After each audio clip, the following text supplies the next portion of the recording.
the consequences, if any of this is true, if just one case is true, are so huge that it would be the biggest revelation in the human experience. We would have to rethink everything we think we know about ourselves, our place in the cosmos. And it is scary. UFOs are one of the great unexplained mysteries of human existence, and yet the idea of them is so controversial and so divisive, it's almost taboo to even talk about them. Well, in this series, we're going there, and we're going deep. I don't know. Oh my gosh, dude. Wow, look at it fly. It's a UFO. Yeah. My name is Stephen Greenstreet. I'm a journalist with the New York Post. Over the next few episodes, we're going to examine the UFO phenomenon from every possible angle, including video evidence. What is it? It's some kind of light. No, it's not. No. Witness accounts, I saw this up close and personal. and scientific analysis, It almost suggests a new physics. all with the hope of gaining a better understanding of just what the heck these things are. Investigation going on as we speak to find out what this is. Are they man-made or are they alien? Don't get him too close to me, please. That's the loaded question we'll keep returning to in this series, but for all you skeptics watching, by the end of this episode, I guarantee you're going to be convinced something is out there. Because even if you don't believe in UFOs, our government definitely does. We want the United States government to stop perpetuating the myth that all UFOs can be explained away in down-to-earth and conventional terms. Welcome to the Basement Office.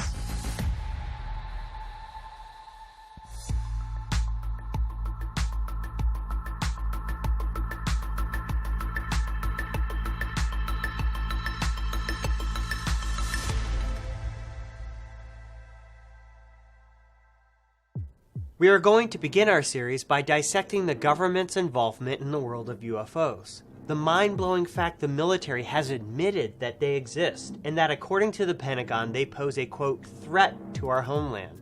We have the government insider when it comes to this matter, a man who has been called the real-life Fox Mulder, thanks to his work researching UFOs, Nick Pope. Nick, you're very credentialed, you've got a lot, your resume is quite expansive. Why don't you give me the nuts and bolts of it?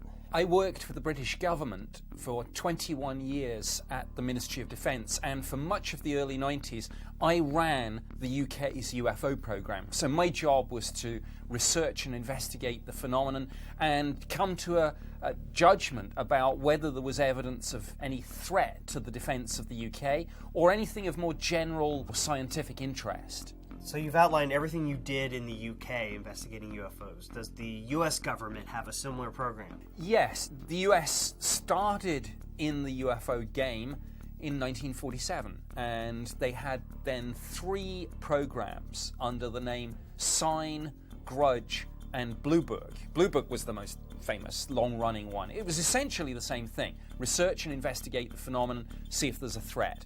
Since 1947, we have received and analyzed between 1,000 and 2,000 reports.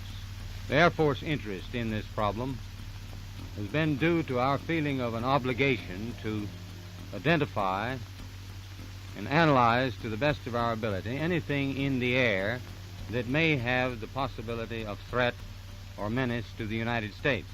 So that was a public program. Then in 1969, they pulled the plug. They said, okay, we've investigated, haven't found any evidence of a threat. We're out of the business of looking at this. And very recently, it was revealed that actually they did have a program and probably still do. And I'm amazed how little political fallout there has been over the fact that the media and the US people were effectively misled on that issue for decades. The truth came out in December of 2017 when the New York Times published a bombshell story revealing the existence of a secret Pentagon program to investigate UFOs called ATIP, or Advanced Aerospace Threat Identification Program. Here's what the Pentagon told me the mission was. The ATIP program did pursue research and investigation into unidentified aerial phenomena. The Department of Defense is always concerned about maintaining positive identification of all aircraft in our operating environment, as well as identifying any foreign capability that may be a threat to the homeland. The department will continue to investigate through normal procedures reports of unidentified aircraft encountered by U.S. military aviators in order to ensure defense of the homeland and protection against strategic surprise by our nation's adversaries. Back in 2017, when the New York Times published their report, they also released a number of videos revealing Navy encounters with UFOs. In an exclusive statement to the Post, the Pentagon told me these videos were, quote, for research and analysis purposes by U.S. government agencies and industry partners, and not for general public release. So the general public was never supposed to see these videos. One of these three took place off the coast of San Diego in 2004, involving the USS Nimitz and two of its F-18 Navy fighter jets. This is the footage that was captured. They see this tic-tac object, which you're seeing here in this footage, and the pilot said it was at least as long as his plane, so about 40 feet. So the thing you're looking at is about 40 feet long. But he said there was another object below it, just underneath the surface of the water, that was maybe 10 times as long. And this tic-tac was like hovering above the surface of the water and then would just disappear. And he said there were like two antenna, L-shaped antenna, like on the bottom of this thing. Now, while the footage itself, alone without context, offers nothing mind-blowing, the story behind what you're looking at is, why should I be worried or dig deeper into the Nimitz footage? You don't know what you're looking at. But that, in a sense, is the point of the story. You don't know what you're looking at. The pilots don't know what they're looking at. The radar operators don't know what they're tracking. And the whole radar aspect of this story is very important in terms of corroboration. It's not just these trained observers, the pilots. It's being tracked on radar too. And in a sense, the story is simply that the US military, in their fastest jets, can't catch these UFOs. They are running rings around them. There's something out there. And there's this marvelous quote that I think one of the pilots came out with after this, when he was asked, well, what do you think? He said, I don't know what it was, but I sure as heck want to fly one. Now, when a US Navy, when one of the top guns tells you something like that, this should be telling everyone something about UFOs. Right. And it's fascinating to hear, like, we're going to watch this 2015 footage. The 2015 footage was taken off the East Coast, same deal, FLIR footage from Navy fighters. Dude, there's a drone, bro. There's a whole fleet of them. Look on the ASA. My gosh. They're all going against the wind. The wind's 120 knots from the west. The whole thing, dude.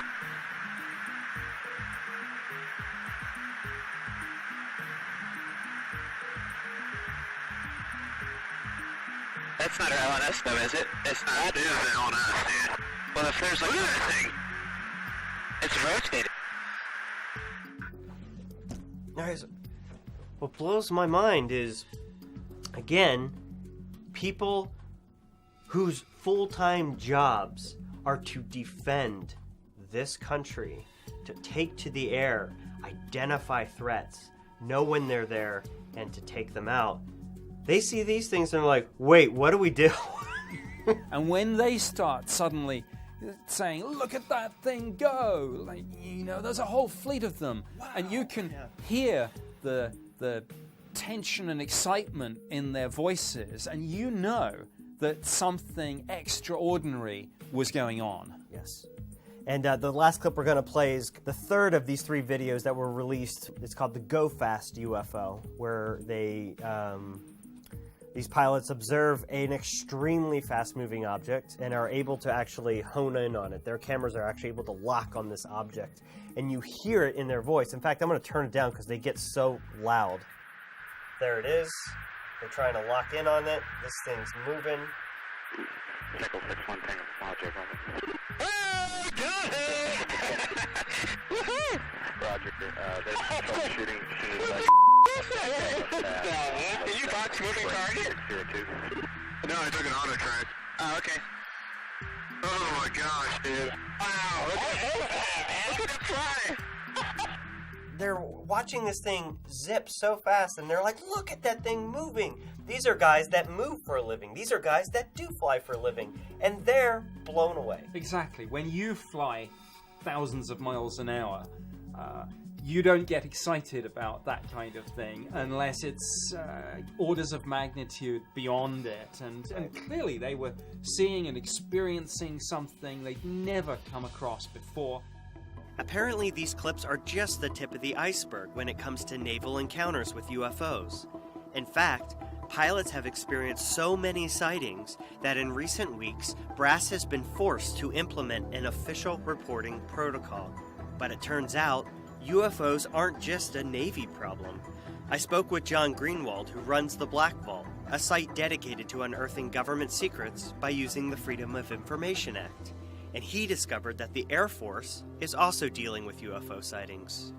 There's an Air Force manual that was called 10-206. It was undeniable proof that the Air Force was mandating their personnel officers to report UFOs. And so I traced the lineage of that particular document all the way through where the UFO reports had gone and so on. I am comfortable saying that there were UFO procedures, and obviously they're there for a reason to investigate. And what I did through the Freedom of Information Act was not only discover that document, but throughout the years see that they were actively updating it. Now, why is this important? Well, because you can easily argue if something is not updated, that it's potentially a manual, a procedure, something on the books that they forgot about, that they don't care about. But they were actively updating it. And UFOs, specifically in Chapter 5 of this manual, never came out. What that tells me, I mean, if UFOs were bunk, if UFOs didn't exist, if UFOs weren't anything that the military should be concerned about, it wouldn't be in a manual for the Air Force, right? That's right. Bigfoot's not in the U.S. Air Force manual, is it? No. You know, the Yeti isn't. Ghosts aren't in the U.S. Air Force manual. UFOs are. Do UFOs exist, John? Yeah, absolutely.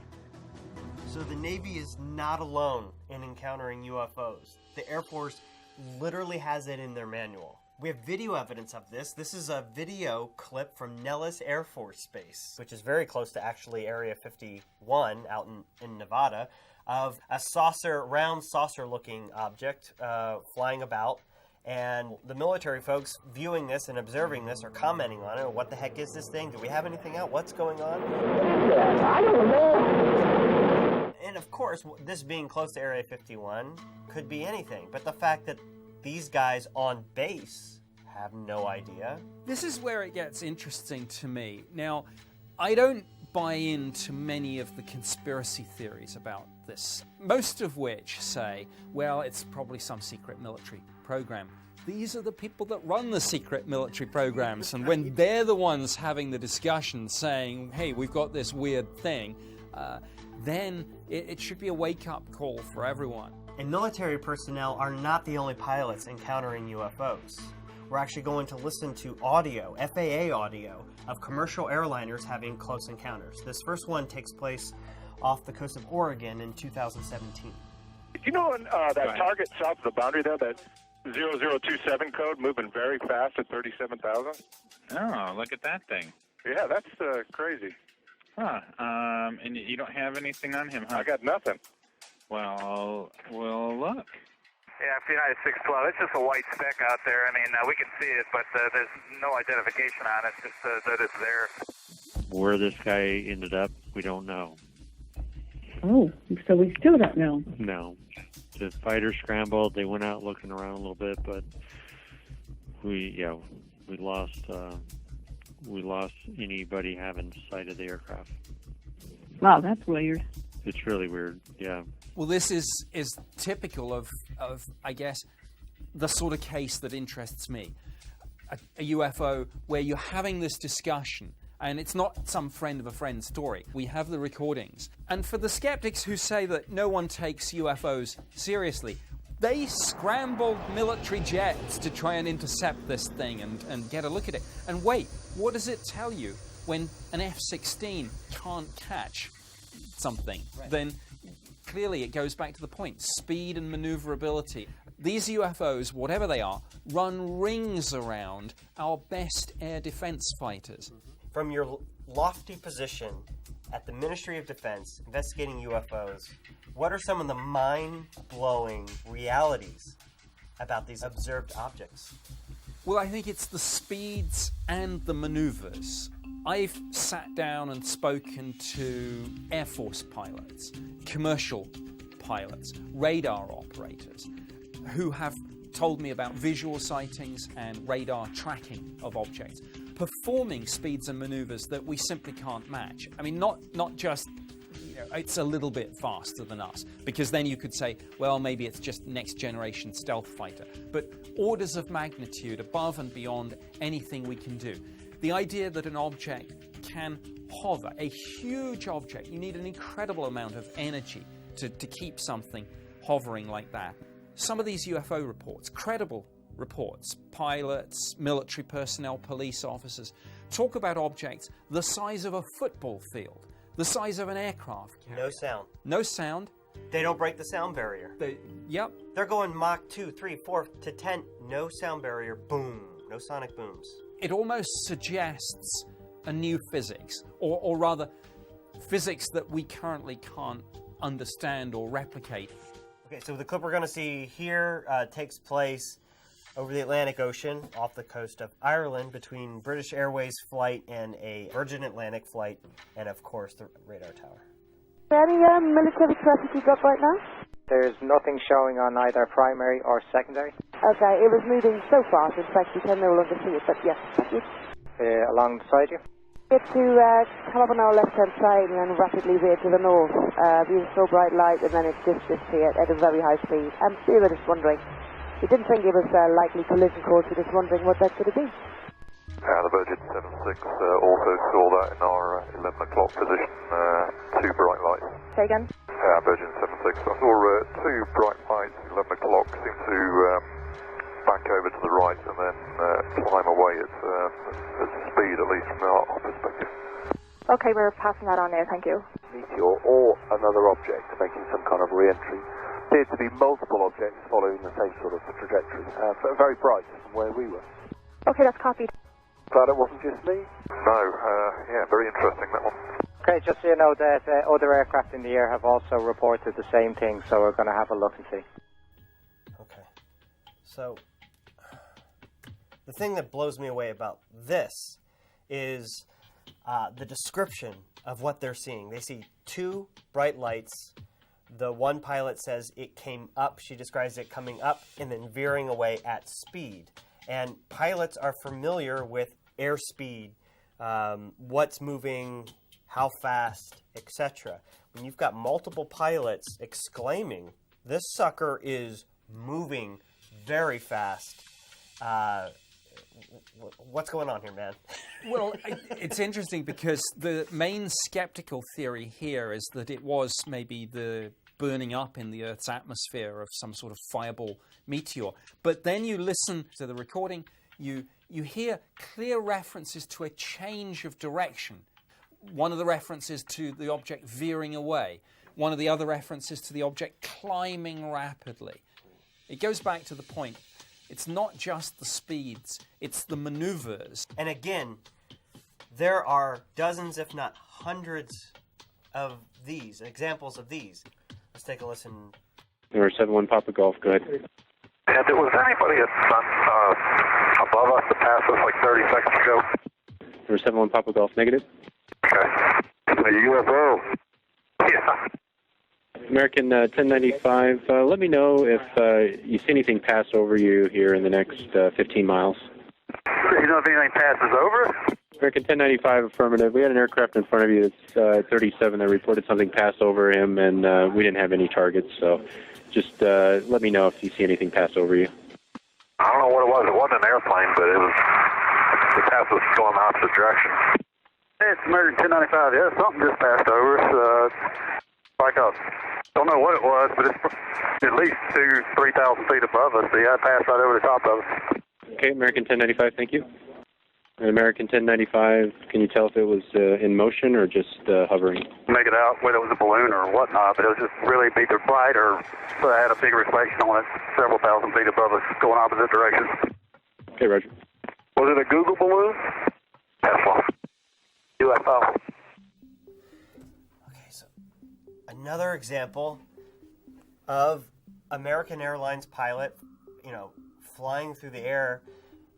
I mean, picture this. You guys have been on planes. The audience, everyone's been on planes. Imagine your pilot in the cockpit going, "Whoa! Like, what was that?"